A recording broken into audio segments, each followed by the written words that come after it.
പിശാച് ചിലരെ തടവിലാക്കി വെച്ചിരിക്കുന്നു. പിശാച് ചിലരെ തടവിലാക്കി വെച്ചിരിക്കുന്നു. മരണപര്യന്തം നീ വിശ്വസ്തനായിരിക്കുക, ജീവകിരീടം നിനക്ക് ലഭിക്കും.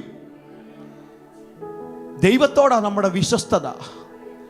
ആമേൻ. കർത്താവിനെ സ്തുതിച്ചാട്ടെ. നിങ്ങൾ വിശ്വസ്തയോടെ ഇരിക്കുക, ജീവിക്കുക. ദൈവം നിങ്ങളെ വിടുവിക്കും. ഹല്ലേലൂയ.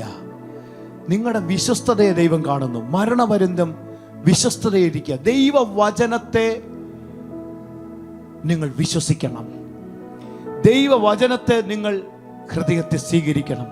ഈ കാലഘട്ടത്തിലെ ഏറ്റവും വലിയ പരാജയം എന്ന് പറയുന്നത് ക്രിസ്ത്യാനികളായിരിക്കുന്നവർ കർത്താവിൽ വസിക്കുന്നില്ല, വിശ്വസിക്കുന്നില്ല, കർത്താവിനോടുകൂടെ ജീവിക്കുന്നില്ല. ആമേൻ. അവരവരുടെ പാപങ്ങളിൽ തന്നെ മരിക്കുന്നു, അവരവരുടെ പാപങ്ങളിൽ തന്നെ ജീവിക്കുന്നു. നിങ്ങളുടെ പാപങ്ങളെ ഏറ്റുപറഞ്ഞ് നിങ്ങൾക്ക് ഉപേക്ഷിച്ചാൽ കർത്താവിൻ്റെ നീതിയുടെ കോടതി, ഹല്ലേലൂയ, ലീഗൽ അതോറിറ്റി എന്ന് പറയുന്നത് സ്വർഗത്തിൻ്റെതാ, അതോറിറ്റി ദൈവത്തിൻ്റെതാ. അതുകൊണ്ട് അവൻ നിന്നെ സ്വതന്ത്രനാക്കിയ നീ സാക്ഷാൽ സ്വതന്ത്രനാ. അതുകൊണ്ട് ഇന്ന് പകല് വചനം പറയുക, എവിടെയാണോ നിന്റെ വിഷയം അവിടെ നിന്ന് കർത്താവ് നിന്നെ സ്വതന്ത്രനാക്കും.